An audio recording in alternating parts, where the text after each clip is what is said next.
It's not good. 19-year-old female, missing since last night.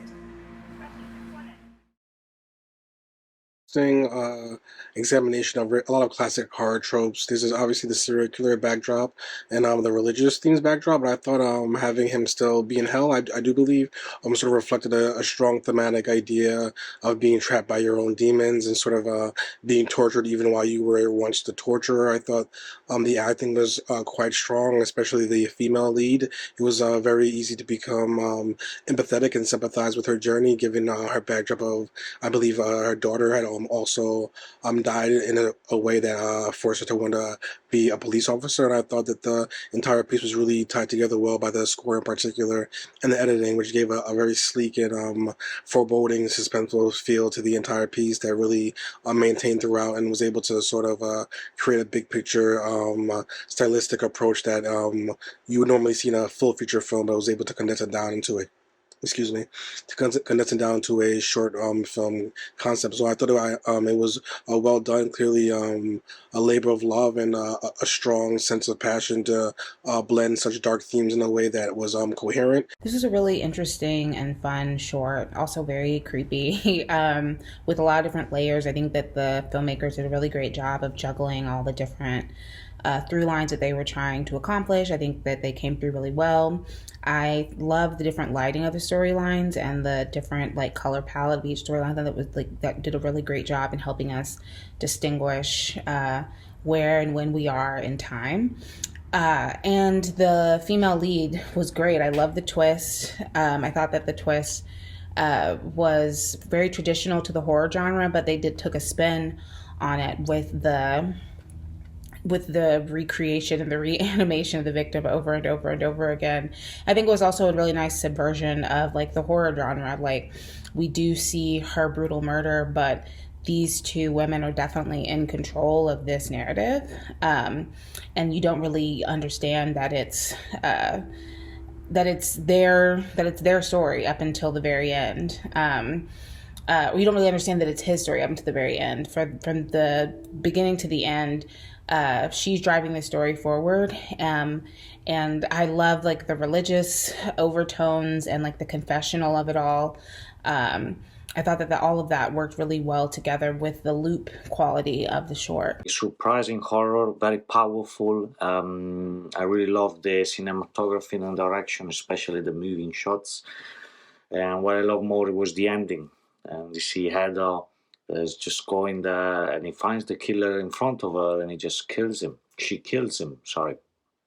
And she basically pulls out all the anger she had, like these guys been killing many people in his life. And when watching these kind of movies, you usually see sometimes, you see the police just supposed to just arrest him.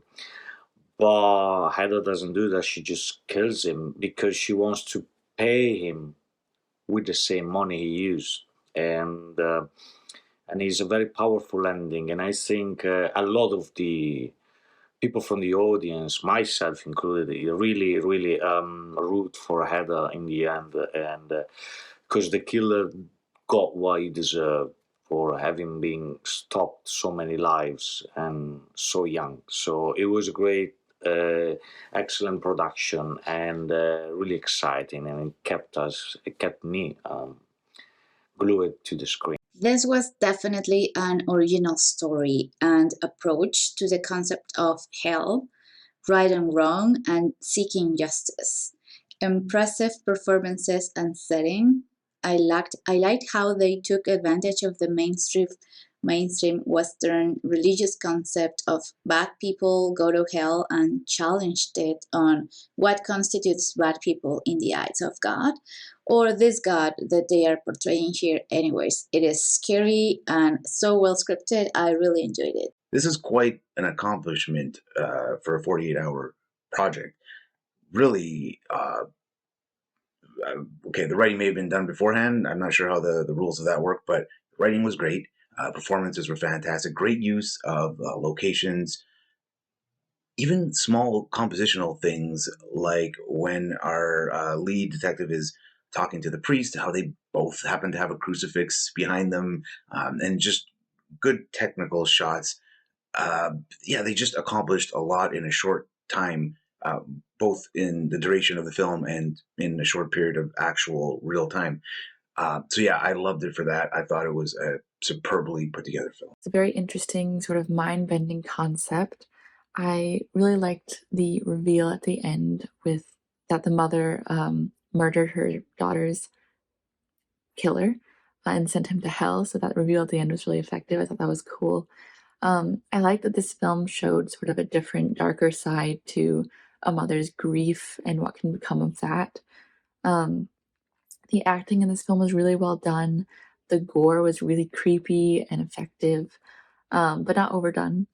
I thought that the music choices went along with, well, the music choices were really eerie, especially with the snapping, like sort of upbeat music with this really creepy hellscape. I thought that was a cool choice.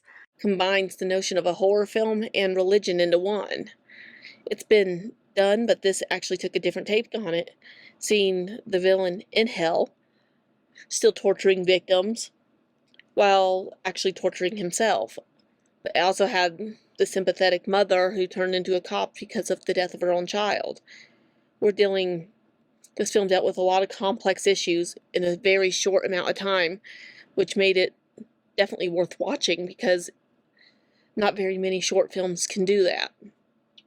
You felt for this woman. You understand why she's questioning God, why she's questioning her beliefs, and why she's doing what she's doing. It made her a very dynamic and strong character. Because a mother will go to the ends of the earth to find justice for her child, and this mom proved that.